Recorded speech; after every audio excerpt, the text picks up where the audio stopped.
शुक्रवार को पीएम मोदी ने अचानक देश को संबोधित किया और तीनों कृषि कानूनों की वापसी की घोषणा कर डाली। ऐसे फैसले की किसी को भी उम्मीद नहीं थी। वो लोग जो कि लगातार पीएम मोदी के हर एक फैसले का समर्थन कर रहे थे, वो सकते में है।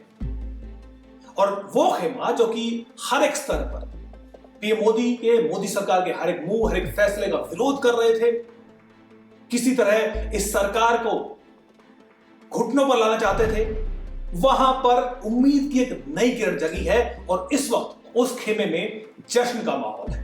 और जिस तरीके से यह अचानक घोषणा हुई, उसके बाद सोशल मीडिया पर, मेन स्ट्रीम मीडिया में कुछ नई आशंकाएं, नए सवाल खड़े किए जा रहे हैं या हो रहे हैं। सवाल उस खेमे में भी पूछे जा रहे हैं जो कि मोदी सरकार के समर्थन कर रहे हैं, और उन खेमे में भी जो कि विरोध करते रहे हैं। मसलन, क्या इस फैसले के बाद, कृषि कानूनों की वापसी के फैसले के बाद, क्या अब सीएए और एनआरसी जैसे कानूनों पर भी यू टर्न लिया जाएगा? क्या आर्टिकल 370 की वापसी होगी? क्या आर्टिकल 35A की वापसी होगी? ये सवाल वो भी कर रहे हैं जो कि अब तक पीएम मोदी के समर्थन में खड़े दिखाई देते थे, और वो तो कर ही रहे हैं जो कि लगातार आर्टिकल 370 की वापसी की मांग कर रहे थे और एनआरसी और सीएए का विरोध कर रहे थे। उन्होंने जश्न के इस माहौल के बीच अपनी लड़ाई को आर्टिकल 370 और आर्टिकल सीएए और एनआरसी कानूनों तक भी ले जाने की घोषणा पहले से ही कर दी है, और माहौल बनाना शुरू कर दिया है कि एक मुद्दे पर तो मोदी सरकार को घुटनों पर ला दिया, अब इन मुद्दों की भी वापसी की जाएगी।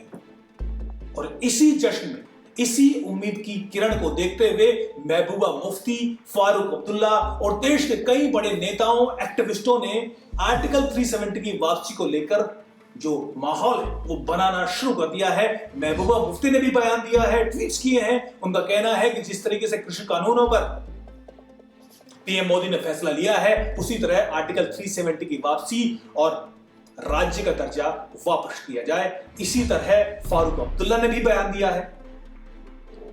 तो सवाल और आशंकाएं सोशल मीडिया पर, मेन स्ट्रीम मीडिया में लगातार खड़े किए जा रहे हैं।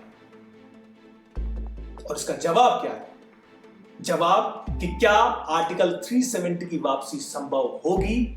जवाब है नहीं, कतई नहीं। अगर हम पॉलिटिकल सिचुएशन को देखें तो कृषि कानूनों की वापसी,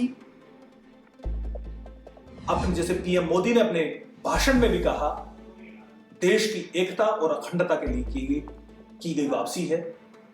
ये एक पॉलिटिकल मूव भी कहा जा सकता है। राजनीतिक पंडित इसको पॉलिटिकल मूव भी कह रहे हैं, क्योंकि यूपी में और पंजाब में चुनाव आ रहे हैं और वहां पर किसान चुनावों को बुरी तरह से प्रभावित कर सकते हैं।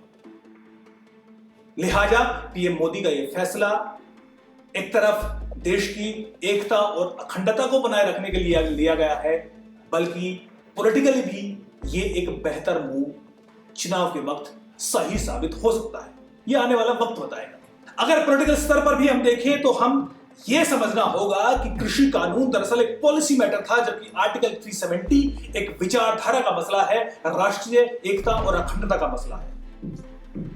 आर्टिकल 370 की वापसी के लिए, इसके खात्मे के लिए जनसंघ के संस्थापक, भारतीय जनसंघ, श्यामा प्रसाद मुखर्जी ने बलिदान दिया। जम्मू कश्मीर में प्रजा परिषद पंडित प्रेमनाथ डोगरा ने संघर्ष किया सालों तक, और इन्हीं मूल्य और इन्हीं विचारधारा पर आज बीजेपी जैसी पार्टी खड़ी हुई है। आज बीजेपी केंद्र में दोबारा सत्ता में आई है, यानी ये बीजेपी की मूल विचारधारा का मसला है, यह बीजेपी की आत्मा का मसला है। लिहाजा उसकी वापसी पॉलिटिकल स्तर पर भी देखें तो कतई संभव दूर दूर तक नहीं। अब मसला तकनीकी यानी कानूनी स्तर पर देखें तो जिस तरीके से हमने देखा कि आर्टिकल 370 और आर्टिकल 35A को देश की संसद ने 2/3 बहुमत से हटाया है। अगर इसकी वापसी करनी है तो 2/3 बहुमत से यह संभव है। यह तो तय है कि पीएम मोदी सरकार इसको कतई हटाने वाली नहीं है। और ऐसा फैसला देश की एकता और अखंडता के खिलाफ फैसला होगा, क्योंकि आर्टिकल 370 ना सिर्फ देश की एकता और अखंडता बल्कि भारत की संविधान की मूल आत्मा के खिलाफ था। भारत जो एक संघ है उसकी मूल आत्मा के खिलाफ था।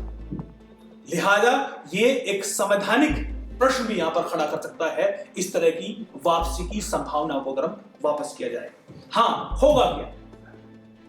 अगर जिस स्थिति में, जिस लेवल पर कृषि कानूनों को लेकर देश में आंदोलन खड़ा करने की कोशिश की गई, उसी तरह का आंदोलन अगर आर्टिकल 370 को लेकर खड़ा होता है तो अधिक से अधिक क्या होगा कि जम्मू कश्मीर को पूर्ण राज्य का दर्जा मिलेगा, जिसकी घोषणा पहले ही केंद्र सरकार कर चुकी है। अमित शाह लगातार अपने बयानों में लगातार इसकी चर्चा करते रहे हैं कि जब भी जम्मू कश्मीर में शांति बहाली होगी, सब कुछ मेन स्ट्रीम जो अलगाववादी ताकतें हैं वो कमजोर होंगी, क्षीण होंगी, वह उस दर्जे को, राज्य का दर्जा जम्मू कश्मीर को वापस दे दिया जाएगा। यूटी हमेशा के लिए जम्मू कश्मीर नहीं रहने वाला। अगर हम इसको देखें तो आने वाले वक्त में डिलिमिटेशन की रिपोर्ट आनी है। डिलिमिटेशन की रिपोर्ट आने के बाद जम्मू कश्मीर में विधानसभा के चुनाव होने हैं और चुनाव के बाद यह संभव है कि जम्मू कश्मीर को पूर्ण राज्य का दर्जा देने की संभावना भी बन सकती है।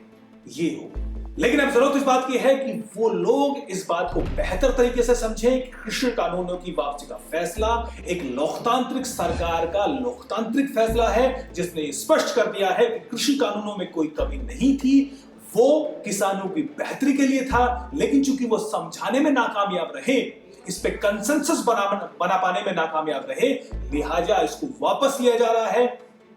और इसके पीछे जो हिडन मैसेज है वो यही है कि जब कभी सरकार इन कृषि कानूनों को लेकर दोबारा कंसेंसस बना पाएगी, दोबारा से ये फिर से वापस आ सकते हैं। ये मैसेज हर एक आदमी को समझना चाहिए। और अगर कोई मोदी सरकार की राजनीति को ज्यादा बेहतर तरीके से समझता है तो उसको यह भी समझना चाहिए कि ऑब्वियस पॉलिटिक्स, जो पॉलिटिक्स के अनुभव आपके अब तक रहे हैं, वो तो पीएम मोदी की सरकार कभी करने वाली नहीं है।